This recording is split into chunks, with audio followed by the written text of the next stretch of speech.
One of the other misconceptions I've heard you talk about when it comes to picking up on cues and picking up on whether or not somebody's telling you the truth or not is the fact that you think that, most of the time you shouldn't trust your gut. Talk about why you think that and what people should do instead. So when people talk about trusting their gut, or when someone encourages you to trust your gut, what they're saying is that you should basically lean into your perception of the world, Mm. lean into your worldview. But we've already discussed, like, your worldview is biased, your worldview is limited.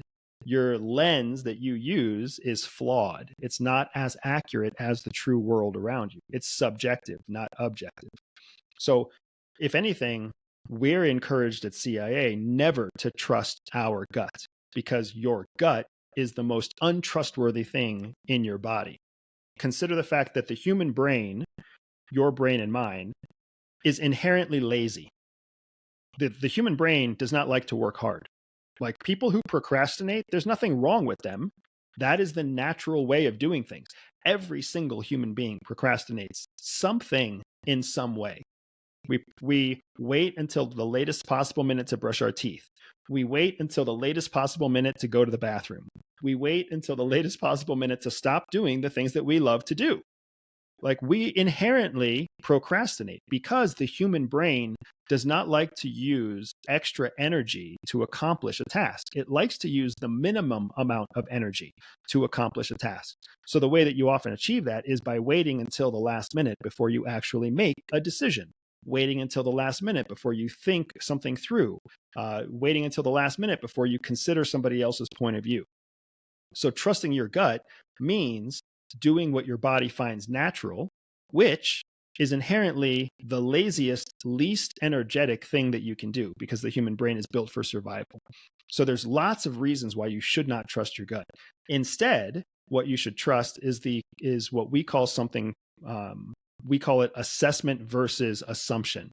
Assessment is what you should be doing, and the process of gaining or of creating an assessment means that you are constantly collecting data, especially cognitive dissonant data, which means conflicting data. You're constantly collecting data and processing that data intentionally so that you can create a current and viable perspective on what's happening around you.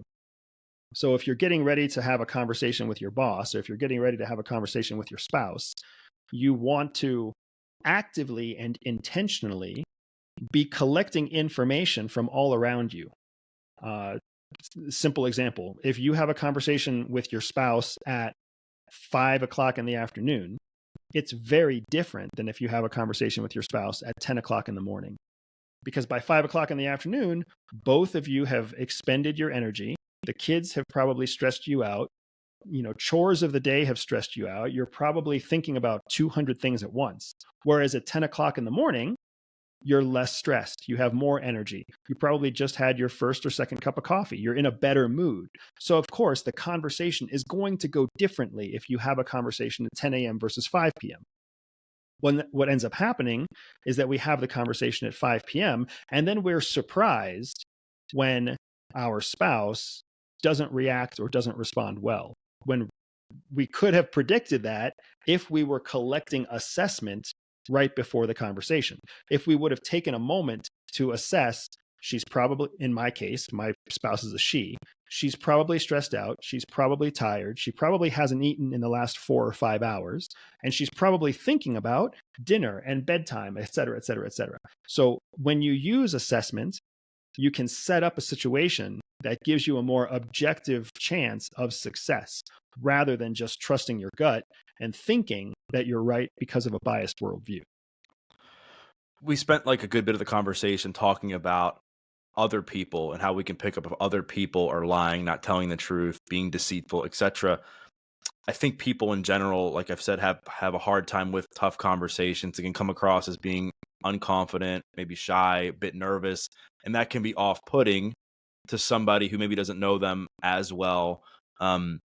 What tips do you have for somebody to be able to gain more empowerment during a conversation and to appear more confident if there's somebody that has a hard time with that? Yeah, unfortunately, the truth here is a truth that most people don't like to hear, Mm. right?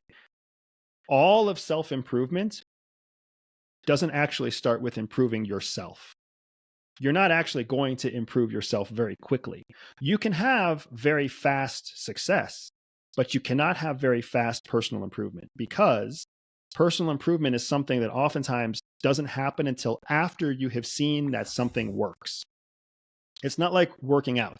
When you go to the gym and you try to bench press, you just can't bench press 225 pounds. I mean, maybe you can bench press 125 pounds, but you have to literally go to the gym day after day, week after week, with a routine. You have to eat right, you have to rest, and eventually you will build up to the place where you can bench press 225 pounds. Self-improvement is the opposite. Self-improvement, you basically have to convince yourself, I'm going to go try to bench press 225 pounds. Even better, I'm going to understand that the reality is that it doesn't matter how much I actually lift. It matters whether or not the other people in the gym believe I am lifting 225 pounds. Even if it's a fake bar with fake weights. If they think I'm lifting 225 pounds, then from their perception, I have lifted that much weight. That's really where self-improvement and professional improvement lies. It doesn't lie in taking 6 months to get better. The value to professional and personal improvement is doing something today that immediately has benefits. So when somebody comes to me and they say, hey, I'm shy around other people, I'm awkward around other people, I'm anxious in conversations, the last thing I try to tell them is, oh, well, what you need to do is 6 months of meditation and 2 years of counseling and read these 7 books and create a journal, because nobody wants to do that. Nobody wants to take 6 months to get better. They want to get better right now. Well, if you actually want to get better right now, the first thing you have to understand is that it's not about you at all. It's about how other people perceive you, because they're living in a perception. They're living in a world where their perception is their reality, whereas their perspective is something they're not even trying to develop. So if you feel like you're anxious during a conversation, prepare for that conversation and then lie during the conversation. But instead of lying about the content, lie about how you actually feel. Lie through your behavior. Appear to be confident, appear to be knowledgeable, appear to be excited. It takes effort, it takes time. This is where the whole idea of fake it until you make it comes from. Because the reality is that just because you're faking it doesn't mean that the audience knows you're faking it. The other person doesn't know that you're faking it. And one of the big aha moments that the agency gave me was when I realized that I don't have to be the best shooter. I don't have to be the fastest driver. I don't have to be the strongest guy in the room. I just have to get people to think I can shoot well. I just have to get people to think I can drive fast. And if they believe it, it's just as effective as if it is true itself. What about somebody who's looking to pry information out of somebody? How can they ask better questions? I mean, I've heard you talk about when somebody has like some super private information that they have about themselves that they're not proud of, they're not necessarily just going to open up and share it with their family members or the people that they care about most because of ego, because of shame, because of pride. But if you're somebody who kind of has a hunch that something's up with somebody, how can they get to the root of that?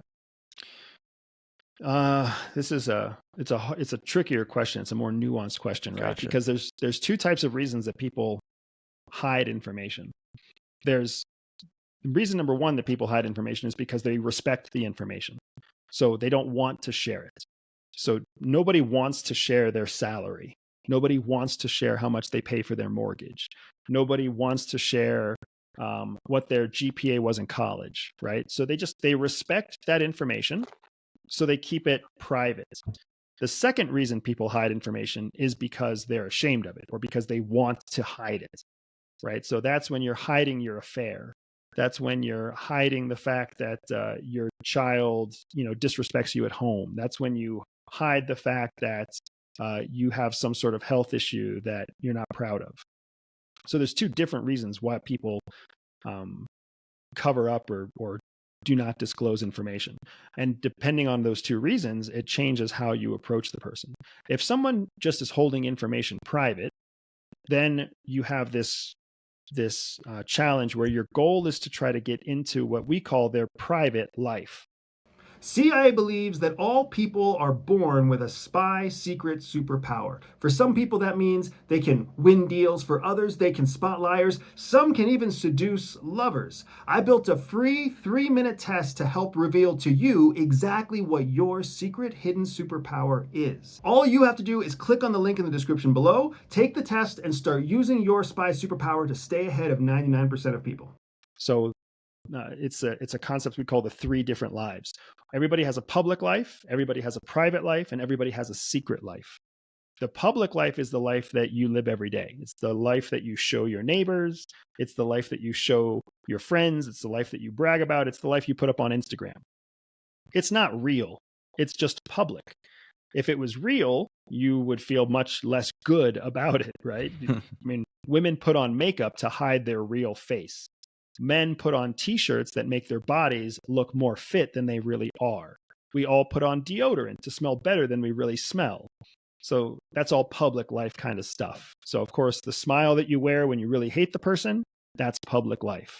So everybody has a public life.